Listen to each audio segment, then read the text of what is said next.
Snap reported quarterly financial results after the markets closed on Tuesday, October 29th, that are sending the stock price higher by over 15% on the day following the announcement.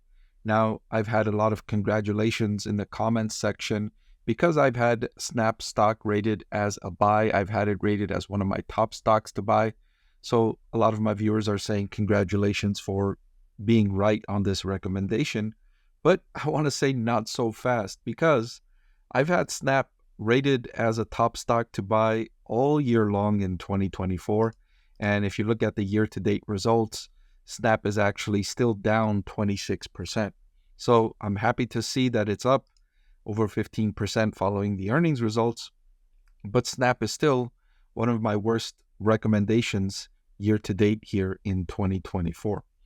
Regardless, I'm going to review the company's latest financial results and then update my recommendation for Snap. I'll let you know if I still think the stock is a top stock to buy right now, or if I'm downgrading the stock to just a regular buy, or maybe even a hold as a market performer. So let's take a look at the latest results. I want to thank The Motley Fool for sponsoring this video. Visit fool.com/parkev for the 10 best stocks to buy now. So third quarter revenue came in at $1.373 billion compared to $1.189 billion in the same quarter last year, or in other words, 15% revenue growth year over year. That's a solid increase for Snap, and that's in line with what Alphabet reported, 15% revenue growth as well. The reason I'm comparing Snap with Alphabet is because they both rely significantly on advertising revenue, and they both generated 15% revenue growth year over year in the latest quarter. One of the reasons Snap was able to increase revenue was the increase in average revenue per user to $3.10 compared to $2.93 in the same quarter last year. Snap is still behind Meta platforms in terms of how much revenue it generates per user. So it's still working on monetizing its user base, and it has a long runway of growth here. There's a big difference between Snap's average revenue per user and Meta's average revenue per user. And even though I don't think Snap will ever get to the level of Meta, it can still close the gap there and create more shareholder value in the process. The company narrowed its net loss on the bottom line, improving the net loss to $153 million, compared with $368 million in the same quarter last year. And I've said this repeatedly about companies, growth stocks that lose money on the bottom line.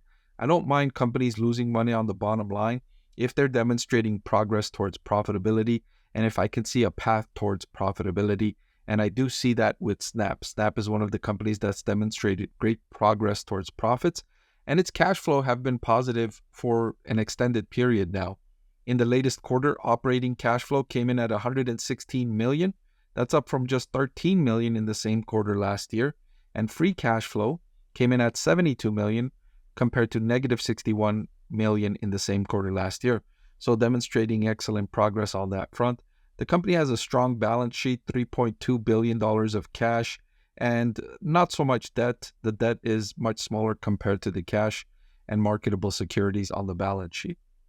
Daily active users came in at 443 million at the end of Q3. That was an increase of 37 million year over year, a 9% increase. That's excellent growth for Snap here. Total time spent watching content increased by 25% year over year. So triple that of user growth. That's very good news. That's the news I think that is one of the primary reasons the stock price is up so much. Engagement is up roughly 3 times the rate of user growth. So this is an increase in average time spent for each user, which signals that the platform is becoming more attractive to people. They're spending more time on the platform because it's more engaging, and that bodes well for Snap because it depends on engagement. The more time people spend on the platform, the more opportunity Snap has to show advertisements. Every time it shows an advertisement, it generates revenue. So that's the key for Snap here, is getting people to spend more time on the platform and then getting more people on the platform. That's the positive virtuous cycle, and it delivered on that front there on both sides. They added 9% more users year over year and quarter over quarter. I'll share those numbers with you as well. and each user is spending more time on the platform. Really great news there from Snap. And you can understand why the stock price is up more than 15% following these developments. Revenue up 15%, cash flow, free cash flow up, millions of new users, each user spending more time on the platform. Average revenue per user is up. So big wins there from Snap on several critical fronts. Management also saying that Snapchat Plus, which is its membership tier, people pay monthly for this, reached 12 million subscribers in Q3, more than doubling year over year. And that's great to hear that they're developing this premium membership plan. It makes them less reliant on advertisers, and it signals growth in a category that could continue. It looks like the rate of growth is phenomenal here, doubling year over year. And so this is an interesting category of growth here for Snap. I highlighted that they've been working on monetization, and it's great news to see that total active advertisers more than doubled year over year in Q3. That means more businesses, more marketers are interested in using Snap's platform to reach their users. And the bigger Snap gets and the more engagement it generates, the more businesses are going to be interested in engaging with Snap and advertising with Snap. The bigger 443 million daily active users, they're growing to a size that marketers and businesses cannot afford to neglect. Those are a lot of people, and you want to have access to the purchasing decisions of those over 440 million people. They're also in the early stages of experimenting with new ad formats, and so next quarter or the next couple of quarters, this is something to look out for. Did it work? How is it working? What are the gives and takes here? That's going to be interesting to consider. Snap also announced that its board of directors authorized a stock repurchase program of up to $500 million of its Class A common stock. That will reduce the number of shares outstanding, thereby increasing the earnings per share if or when the company ever becomes profitable. It also sends a signal to the market that management of this company believes the shares are undervalued, and they're not just saying that, they're actually spending $500 million to back up that statement.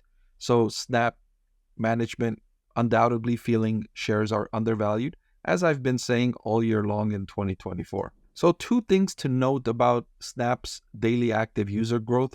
One is good and one is not so good. One is good in that they added 11 million new users from the previous quarter. So by the end of Q2, they had 432 million. By the end of Q4, they had 443 million. So they added 11 million new users to the platform in just one quarter. The bad news about that is that none of them came from North America. 0% growth in North America. They still have 100 million as they did in the previous quarter, as they did several quarters ago. They are not growing users in North America, and this is the most lucrative segment for Snap. I'll share with you why in just a moment here. So here's a chart of Snap's average revenue per user, and you can see users from North America, they generate an average of $8.54 in the third quarter for Snap, compared to users from Europe, which only generated $2.52, and users from the rest of the world, which only generated $1.09 in the latest quarter.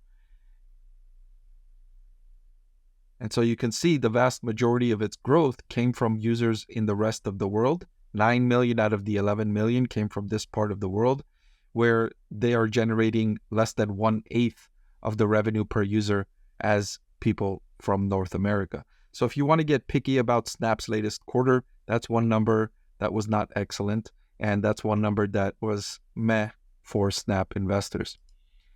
Snap is now trading at a forward price to earnings of 33.71, which I still think is undervalued.